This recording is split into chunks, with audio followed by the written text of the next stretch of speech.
திருநீலகண்ட நாயனார் சிதம்பரத்தில் வாழ்ந்த ஒரு குயவர். சிவனடியார்களுக்கு தினமும் இலவசமாக மண்பாண்டங்கள் செய்து கொடுப்பது இவரது வழக்கம். ஒரு நாள் கணவன் மனைவிக்குள் ஏற்பட்ட கோபத்தால் நாயனார் தன் மனைவியை பார்த்து, "உன்னை தொடமாட்டேன்" என்று சபதம் செய்தார்.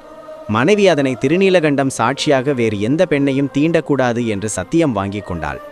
சபதத்தை காக்க அவர்கள் இருவரும் இளமையை துறந்து ஒரே வீட்டில் அண்ணன் தங்கையாக சிவனடியாராய் வாழ்ந்து முதுமை அடைந்தனர்.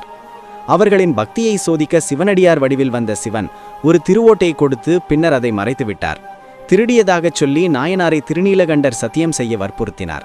சபதம் மீறாமல் இருக்க மனைவிக்கு ஒரு கோழை நீட்டி இரு முனைகளையும் பிடித்துக்கொண்டு, "நாங்கள் எவரையும் தீண்டவில்லை" என்று சபதம் செய்து குளத்தில் மூழ்கினார்.